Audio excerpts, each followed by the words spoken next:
The room had no windows and no proceed as warmth. planned. Fluorescent lights buzzed overhead, casting a flat white glow across navy-gray walls and a single metal table bolted to the floor.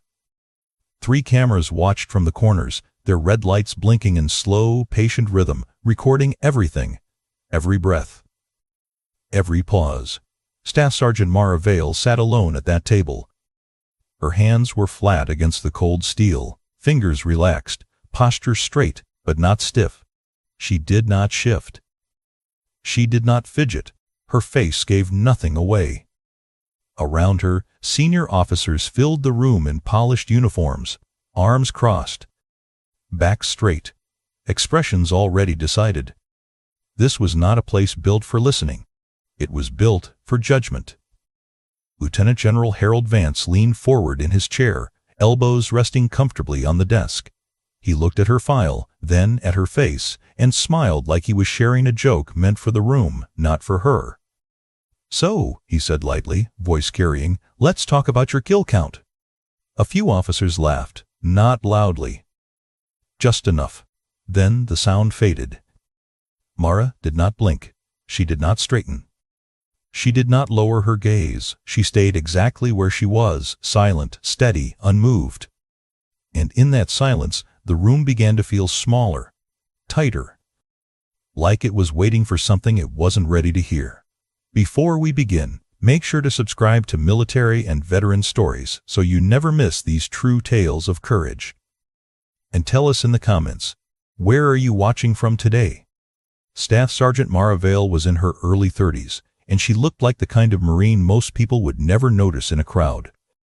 Medium height, lean build, hair pulled tight and simple, sleeves pressed, boots clean, expression neutral. If you passed her in a hallway, you might assume she worked logistics, supply, or some quiet office no one thanked. Her rank sat on her collar without decoration, no loud ribbons. No chest full of color, nothing that told the room what she had done or what she had survived. That was the first reason they doubted her. The second reason was her file. On paper, Mara Vale was a puzzle with missing pieces on purpose, a handful of training blocks, a few deployments listed only as general regents, citations written like they were afraid of their own details, paragraphs blacked out, entire pages stamped and reduced to a single line that meant nothing to anyone without the right access. There were gaps that looked like mistakes. There were months where her unit was listed, but her duties were not. There were commendations with no story behind them, and reprimands that felt oddly clean, like they had been laundered through too many hands before landing on a desk. To the people in that room, it didn't look like secrecy. It looked like favoritism. Some assumed she had family in high places. Others assumed she was protected because someone owed someone else a favor.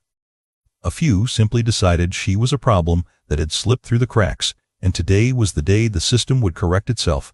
Mara could feel those assumptions without anyone saying them out loud. You learn to read a room in the Marines the same way you learn to read weather. You don't wait for thunder. You watch the small changes in the air. She watched the way the colonels avoided meeting her eyes. She watched the way a Navy legal officer held her pen like a weapon, ready to write her into a corner. She watched the way even the junior people in the room copied the posture of their seniors, as if judgment was contagious. And through it all, she kept her breathing steady. In for 4. Hold. Out for 6. Slow enough to keep the pulse down, quiet enough that no one could hear it. Her gaze stayed level, not because she was fearless, but because she had learned what eye contact can do in places like this. Too little, and they call you weak. Too much, and they call you defiant. So she gave them the exact amount they deserved, and no more. Her hands didn't move. Not because her body was calm, but because she refused to give them the satisfaction of seeing tension. Years earlier, in a different room with different lights, a senior instructor had once told her, almost kindly, that the hardest part of service wasn't the mud or the miles. It was learning how to stand still when your name was being turned into a story you didn't recognize. Mara remembered that line now, like a steady hand on her shoulder. She had enlisted young, the way a lot of Marines did, with more grit than direction and more stubbornness than fear. She came from a place where people didn't talk much about their feelings, where they measured worth by what you could carry without complaining. Her early years were simple, in the way hard things can be simple. Long days, short sleep, the constant pressure to earn your place without asking for it. She learned quickly that respect in the Marines isn't granted by your intentions. It's granted by your consistency. There were faces from those years that still lived in the back of her mind. A drill instructor who never raised his voice but could silence a bay with a look. A teammate who taught her how to check a strap twice, not because she was nervous, but because lives depend on small habits done the same way every time. Those memories came and went like distant radio traffic. She did not let them rise to the surface, not here. Because her current assignment was the part of her life she could not explain. The words in her orders sounded harmless enough if you didn't know how to read between them. Liaison, joint coordination, temporary attachment, support role. A list of polite phrases that made her sound like a clerk walking between offices. But she wasn't there to file paperwork. She was there because she had been trusted, quietly, with things the public would never hear and some leaders would never admit. That trust was also a cage. Her operational history had been folded into classified channels and buried under clearance walls so thick that even senior ranks bounced off them. The more important her work became, the less she was allowed to say about it. The more she carried, the less she could prove. And that was the cruel math of it. In a system that loves medals and reports, she had been ordered to live as a blank page. So when people stared at her uniform and saw nothing, that was not an accident. It was policy. When they looked at her record and saw redactions, that was not confusion. It was design. When Lieutenant General Harold Vance smiled like her silence was weakness, he wasn't just mocking her. He was mocking the very kind of service he claimed to lead, the kind that disappears on command and stays gone. Mara did not defend herself because she could not.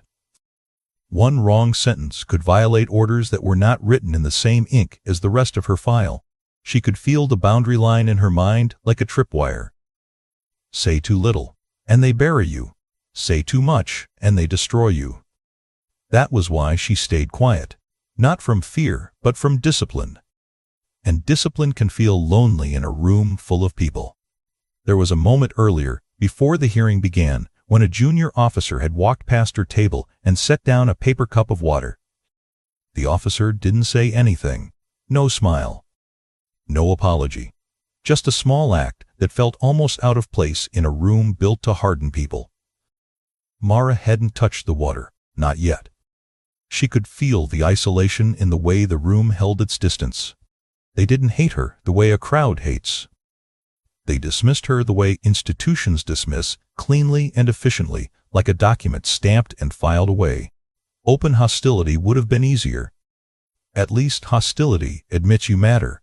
This was something colder. This was a room full of accomplished men and women deciding, without effort, that she was not worth understanding. And still, she sat there, hands flat on the steel, breathing slow, eyes steady, carrying the weight of what she could not say. Because sometimes the heaviest burden in uniform isn't what you did, it's the fact that you did it, and you're never allowed to explain why. Lieutenant General Harold Vance did not raise his voice when he resumed. He didn't need to. The room already belonged to him, and he knew it. He leaned back slightly, fingers laced, eyes moving over Mara like she was a problem he intended to solve in public. "Let's talk about your deployments," he said, tone calm, almost conversational. "Because on paper, they don't make much sense." He lifted her file again, tapping it lightly with one finger. The sound echoed louder than it should have. Same regions, different units. Overlapping dates. Assignments that start without explanation and end without closure. He looked up. "That's unusual, Staff Sergeant, even for joint work." Mara kept her eyes forward. Her breathing stayed slow, measured, practiced. In for 4. Hold. Out for 6. Vance continued. South Pacific. Persian Gulf. Northern Arabian Sea. He smiled faintly. "You seem to get around." A few people shifted in their chairs. A colonel cleared his throat. Someone at the far end of the table scribbled a note. "Now," Vance said, "I'm sure there's a reason." "There always is." He tilted his head. "Care to explain why your record reads like a travel itinerary with the details conveniently missing?"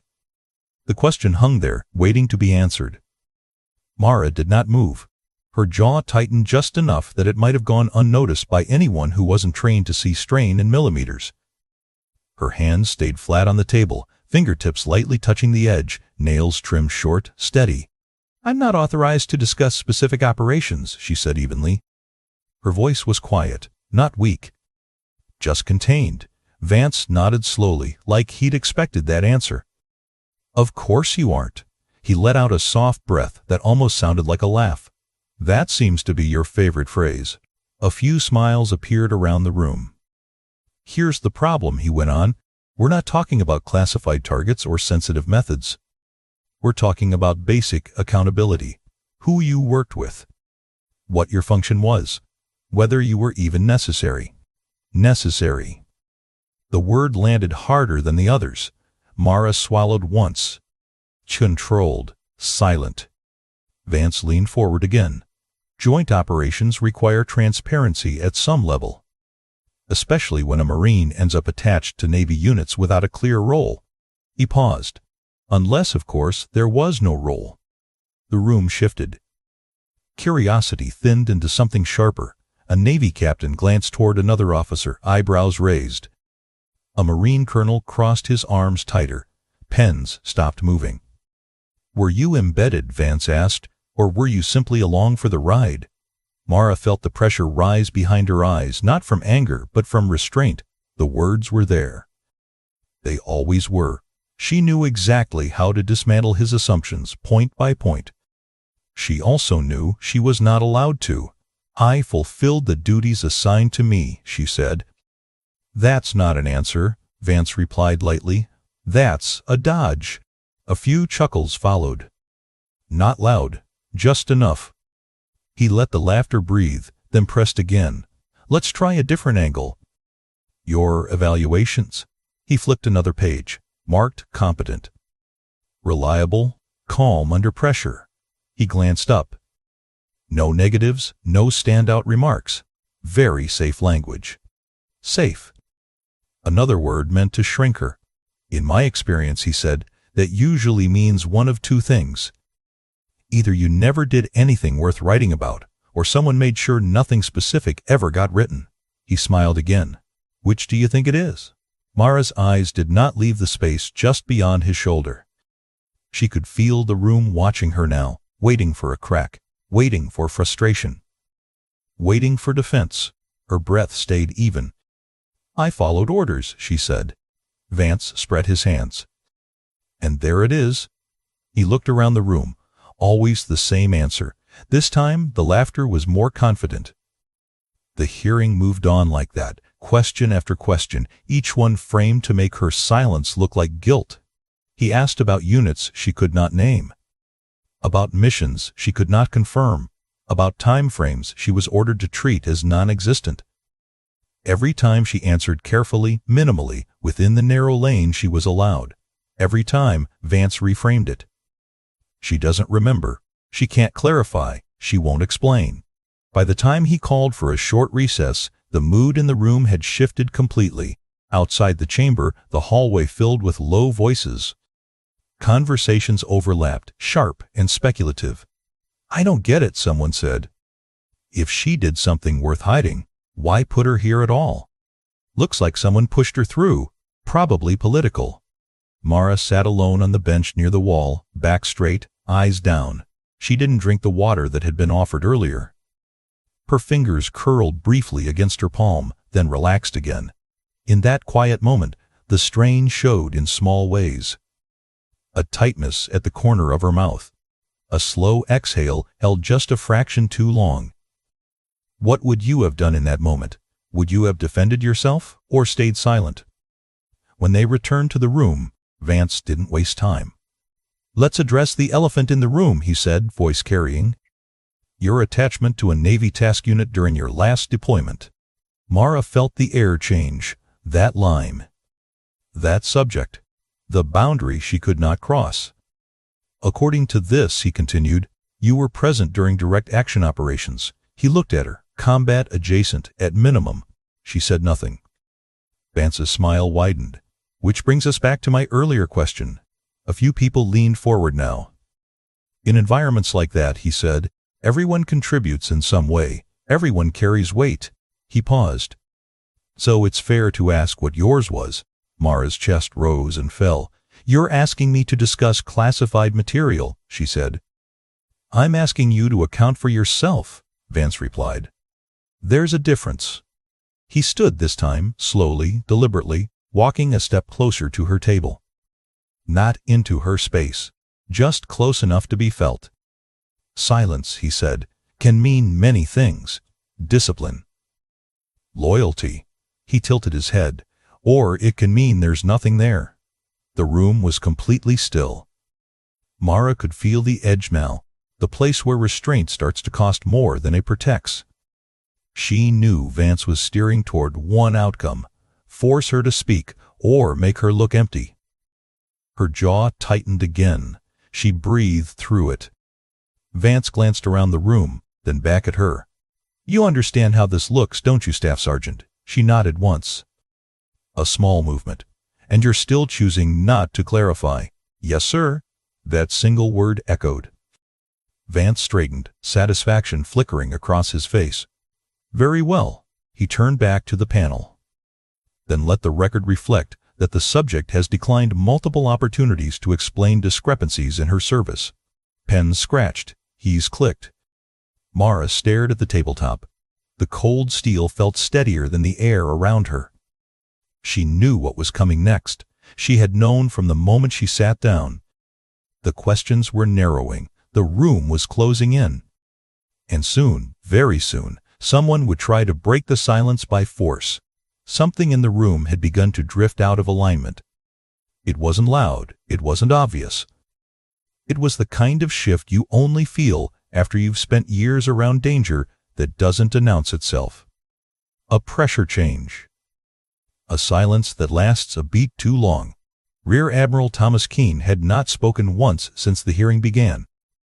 He sat 2 seats down from the presiding table, posture rigid, hands folded, eyes forward. To anyone watching casually, he looked like another senior officer observing a procedural matter. But as General Vance pressed forward, Keene's stillness changed. When Mara declined again to clarify her role, Keene's gaze lifted from the table for the first time. Not toward her. Toward the file in Vance's hand. His jaw set slightly, the muscle near his ear tightening and releasing once, controlled but unmistakable.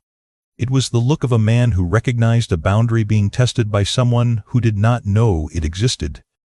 Vance continued, unaware or unconcerned. You were present during maritime interdiction activity, he said, scanning the page.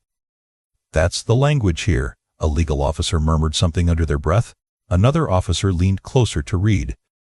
Mara said nothing. Keene's fingers flexed once, then folded again. The words being used were careful, deliberately vague. But every so often, something sharper slipped through, a phrase not meant for rooms like this. A term that belonged somewhere else.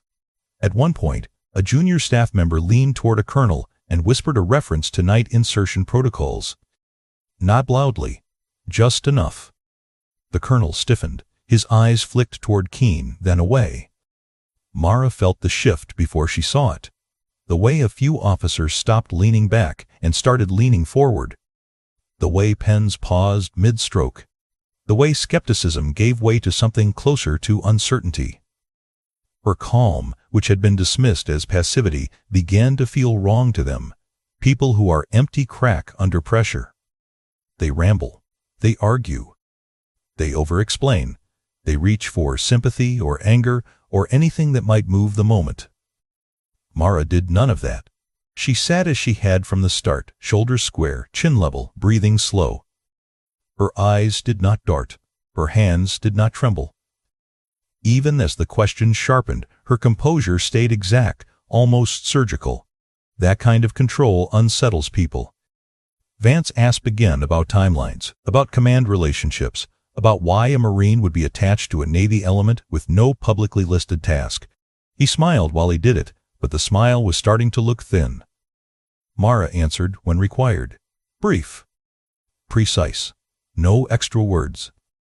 When she did not answer, she made no apology for it. Keen watched her closely now. Not with curiosity, with assessment. There was a moment when Vance referenced a training pipeline that did not exist in any unclassified system. It was a throwaway line meant to sound impressive, not specific. Keen's head turned an inch. The Navy captain beside him noticed and froze. A legal aide frowned at the table, then slowly closed a folder as if unsure it should be open at all. The room felt unsettled, but no one could explain why. It wasn't fear yet. It was confusion. Mara could feel their attention shifting, not toward what she was saying, but toward what she wasn't. Toward the gaps that no longer felt like incompetence, but like walls. Her silence began to feel less like avoidance and more like containment. At one point, Vance paused mid-sentence, as if expecting her to interrupt. She didn't. The pause stretched. He cleared his throat and continued. Keen adjusted his posture, sitting straighter. His hands separated and rested on the arms of his chair, palms down, a stance more suited to a bridge than a courtroom. A junior officer near the back glanced toward the door, then back to the panel, unease creeping across their face. No one said it out loud, but the question was forming in the room. What if she wasn't refusing to speak because she had nothing to say? What if she was refusing because saying it would change who had the right to ask? Vance felt it too, though he didn't yet understand it. His humor grew sharper, his questions narrower, his patience thinner. He pressed harder, leaning closer, trying to draw something out of her. Mara's calm did not crack. It sharpened. She met his gaze briefly now, not in challenge, but in acknowledgement. As if to say she understood exactly what he was trying to do, and exactly why she could not let him succeed. Keen exhaled slowly through his nose. The room was quiet in a new way now. Not bored. Not amused. Watchful. Whatever this was, it was no longer just about a Marine with a thin file. Something important was being brushed against, and the people in that room could feel it, even if they couldn't name it yet. And somewhere beneath the surface, a line had been crossed. The red lights on the cameras came back on, one by one. A soft click, a faint whir. The mechanical sound of the room preparing to remember everything that was about to be said. People settled into their seats again, postures adjusted, expressions reset. Whatever uncertainty had crept in during the break was pushed aside, replaced with procedure, order, control. Lieutenant General Harold Vance straightened his jacket and glanced briefly toward the recording indicators, making sure they were active. He wanted this part preserved. He wanted witnesses. Mara Vale remained exactly where she had been before the recess. Same posture. Same stillness. If the room had changed, she did not show it. Vance did not ease back into questioning this time. He went straight for the edge. "Staff Sergeant," he said, voice louder now, sharper, carrying authority without humor. "Earlier I asked you a simple question." The room quieted instantly. You chose not to answer. He stepped closer to the table, resting his hands on its edge, leaning forward just enough to dominate the space without touching it. "I'll ask again," he said. "In your last joint deployment, how many enemy combatants did you personally neutralize?" There was no smile this time. No attempt to soften it. This was no longer a joke. It was a challenge. Mara felt the weight of it settle into her chest, heavy and familiar. The kind of pressure she had trained under. The kind that narrows the world until only one decision remains. Her jaw tightened. She took one controlled breath in through her nose. Held it.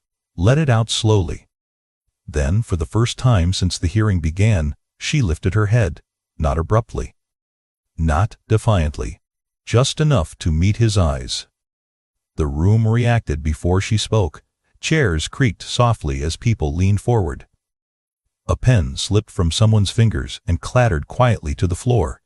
Rear Admiral Thomas Keen's spine went rigid. Mara's expression did not change. There was no anger in her face. No pride, no hesitation. When she spoke, her voice was even, low, precise. 73. The word landed like a weight dropped into still water. Not a ripple of sound followed it. No gasp. No laughter. No immediate reaction at all. Just silence. Mara did not elaborate. She did not qualify it. She did not add context or justification or emotion. She did not say when or where or why. She simply gave the number, as if she were stating coordinates or confirming a count on a checklist. Vance blinked once. Several people in the room stared at her as if they hadn't heard correctly.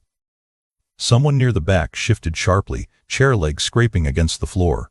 A legal officer's pen hovered in the air, unmoving, ink suspended over the page. 73. It was too specific to be a guess. Too clean to be a joke. Too large to be casual. And yet she had delivered it without any trace of pride, without the posture of someone trying to impress or intimidate. That was what unsettled them. If she had said it loudly, they could have dismissed it as arrogance. If she had said it emotionally, they could have framed it as instability. But she hadn't. She had spoken the way professionals speak when facts matter more than reactions. Vance straightened slowly. "That's a serious claim," he said, voice tighter now. "Are you telling this panel that you personally accounted for 73 enemy casualties?"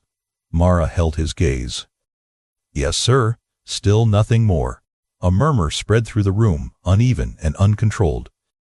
It wasn't laughter this time. It wasn't dismissal. It was disbelief.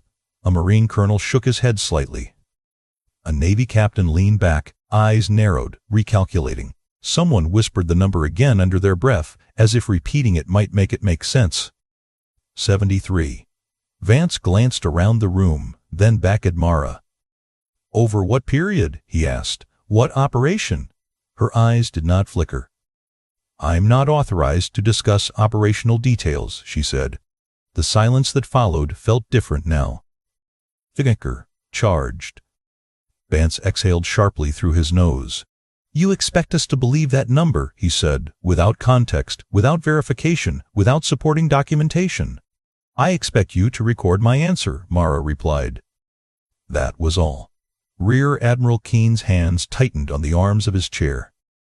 The cameras continued to hum, red lights blinking steadily, unaware they were capturing a moment that had just slipped beyond their clearance. The room was no longer aligned with Vance. That much was clear. Even those who doubted her now doubted him as well.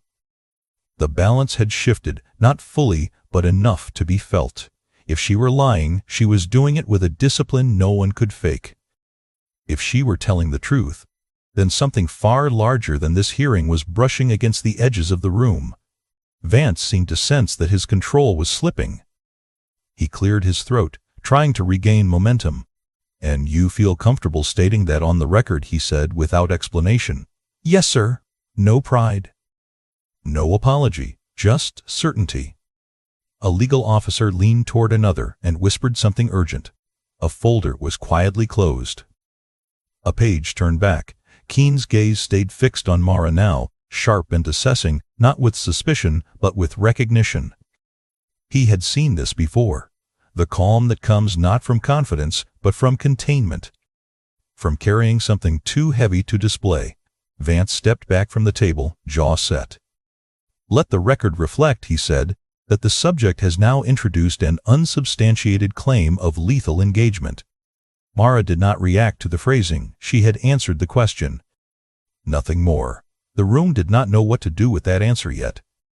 It sat between them, unanswered and unchallenged, reshaping the space.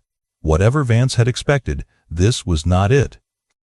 He had wanted embarrassment. He had wanted collapse. What he got instead was a number that refused to explain itself. And in that refusal, the first real crack appeared in the authority he thought he held. Rear Admiral Thomas Keene stood without asking permission. The scrape of his chair against the floor cut through the room sharper than any raised voice. Every head turned before he said a word. Authority shifted instinctively. The way it does when someone who truly owns a situation decides it has gone far enough. "Cut the recording," Keene said. The command was not loud, but it carried weight. A technician hesitated for half a second, eyes flicking toward General Vance. Keene did not look at the technician. "I said, cut it, now." The red lights on the cameras blinked once, then went dark. The soft hum faded. The room felt suddenly exposed, like a stage after the curtain drops. Keene turned finally toward Vance. "With respect, General," he said evenly, "you have taken this hearing beyond your authority." A ripple moved through the room. Not a sound. A reaction. Spines straightened. Pens stopped. Breath held. Vance opened his mouth. Keene raised one hand, stopping him mid-word. "This is no longer a personnel clarification," Keene continued, "and it never should have been conducted in an open forum." He scanned the room, eyes sharp now, measuring clearance the way others measured rank. "Anyone in this room without Joint Special Access authorization will exit immediately." No one moved at first. Keene's gaze hardened. That was not a suggestion. Chairs began to shift. Confused officers looked to one another, then stood. A few protested quietly. A legal aide gathered papers with trembling hands. Within moments, more than half the room had cleared, the door closing behind them with a heavy finality. Only a small group remained. Keene turned back to Mara Vale. For the first time since the hearing began, his expression softened, not into sympathy, but into recognition. "Staff Sergeant," he said, "you were correct to maintain silence." He faced the remaining officers. "The operation referenced in this hearing exists. Its designation, scope, and outcomes remain classified beyond standard reporting systems." Vance stiffened. "Admiral, if such an operation—" Keene cut him off without raising his voice. "You were not read into it, General. And you were not meant to be." The words landed like a correction written in stone. Keene continued, tone precise. "Staff Sergeant Mara Vale served in a direct operational capacity under Joint Command authority. Her assignment was lawful. Her actions were authorized. Her record appears incomplete because it was intentionally redacted." He paused, letting that settle. "She answered your question accurately," Keene said, "and she did so with restraint." No one spoke. Mara remained still, eyes forward, hands steady. The weight she had been carrying finally had a name in the room, even if the details did not. Keene turned to her again. "You are dismissed from this hearing pending reassignment under my office." Mara stood smoothly, saluted once clean, controlled, exact. As she turned to leave, something remarkable happened. One by one, officers rose to their feet. Not because protocol demanded it, not because rank ordered it. They stood because understanding had replaced assumption, because judgment had been replaced by respect. The room was completely silent as she walked out, the sound of her boots measured and even. And in that silence, everyone left behind understood the same truth. They had not been judging a Marine who refused to speak. They had been standing in the presence of one who could not. The decision did not come with ceremony. Rear Admiral Keene returned to the table after Mara exited, his voice low and final. He stated that the hearing was terminated effective immediately. All pending concerns regarding Staff Sergeant Mara Vale were dismissed in full due to classified operational constraints. No appeal, no amendment, no further review. The words landed quietly, but they changed everything. General Vance stood rigid for a moment, as if waiting for a follow-up that never came. His expression tightened, then flattened. The confidence that had carried him through the hearing drained from his posture, leaving something brittle behind. Keene continued without looking at him. "Staff Sergeant Vale will be reassigned under my direct authority," he said. "Her current evaluation status is closed. Any attempt to reopen it without my written authorization will be treated as a violation of command protocol." No one objected. No one even shifted. The officers in the room understood what had just happened. This was not a favor. It was a correction. The door opened again, and Mara Vale stepped back into the room. She did not rush. She did not hesitate. Her stride was measured, steady, unchanged from the moment she first entered that space. If she felt relief, it did not show. If she felt vindication, she did not claim it. Keene faced her. "Staff Sergeant," he said, "your reassignment is effective immediately." "Yes, sir," she replied. That was all. Then something moved through the room like a wave without sound. Chairs slid back. One officer stood. Then another. Then another. There was no command. No signal. No glance exchanged. They stood because it felt wrong to remain seated. They stood because silence had become heavier than any order.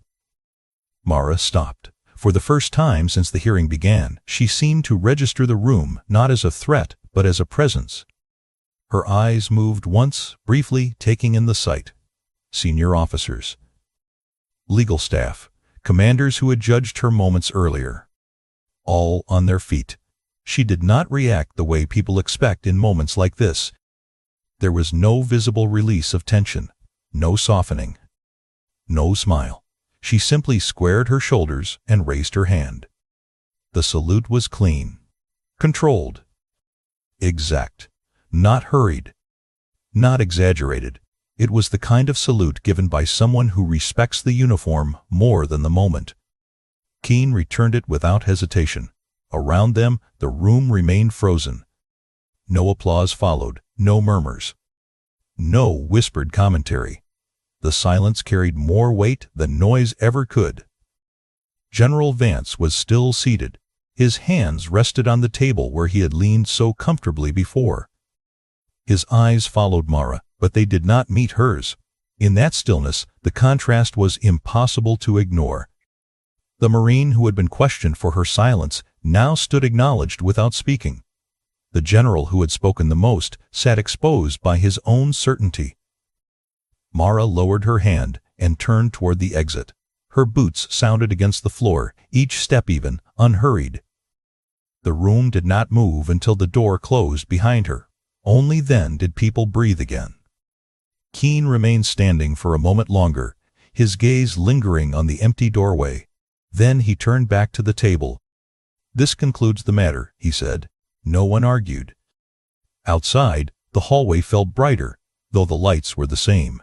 Mara paused once, just long enough to adjust the strap of her uniform, a small habit, automatic. Then she continued forward. She did not look back. The peak had passed, not with a shout or a speech, but with recognition earned through restraint. In a system built on rank and volume, it was the quietest Marine in the room who had carried the most weight. And everyone who stood had felt it. Mara Vale did not linger after the hearing ended. She moved through the corridor with the same measured pace she had carried all morning, past doors that now felt smaller than they had before. The building hadn't changed. The people hadn't changed, but the weight pressing down on her chest had shifted, redistributed into something quieter and more manageable. 2 days later, she stood in a very different room. The Pentagon conference space was wide, bright, and functional. No cameras, no raised dais, no audience waiting to be entertained. Just a long table, digital maps projected on the wall, and a handful of officers whose attention was focused, not predatory. No one joked here, no one smirked. Rear Admiral Keene introduced her simply, without embellishment. No numbers. No war stories. Just her name, her role, and the reason she was there. The questions that followed were sharp, but they were clean. They were not traps. They were tests, patterns of movement, timing windows, behavioral markers that appear before escalation. "What looks like noise until you know how to read it," Mara answered calmly, choosing her words with the same care she had shown in the courtroom. But now the silence between her sentences was not hostile. It was attentive. She pointed to a cluster on the map and explained why it mattered. She didn't reference herself. She didn't say what she had seen or done. She spoke about probability, about repetition, about how certain tactics don't change because they don't need to. A Navy commander challenged her once, politely, asking whether field experience truly translated to strategic forecasting. Mara paused, then nodded. "Only if you leave your ego out of it," she said. That was it. No one laughed. They listened. When the meeting ended, no one applauded. No one congratulated her. A few people nodded as she gathered her notes. One officer held the door. Another thanked her for her time.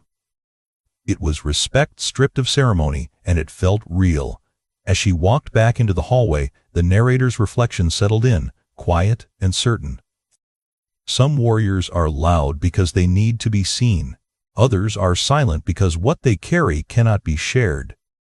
The system often mistakes the second kind for the first kind's absence. It rewards volume. It records confidence. It celebrates what can be explained. But the truth lives elsewhere. Respect is not volume. Respect is restraint under pressure. Mara Vale did not walk away with a story to tell. She walked away with work to do, the same way she always had, and that, in the end, was the point. Some service is meant to be witnessed, and some service is meant to disappear. For every story that ends with applause or medals, there are dozens that end in silence, carried quietly by people who were ordered not to speak about what they held together. Their names never make headlines. Their records remain thin by design, and their courage lives on without an audience. Mara Vale's story is not unique because of what she said. It matters because of what she didn't. Because there are thousands like her who stand under judgment without defense, trusting that restraint will one day speak louder than explanation. They serve knowing their proof may never come, and they do it anyway. If you enjoyed this story, please subscribe for more military and veteran stories. These stories keep the courage alive for generations to come.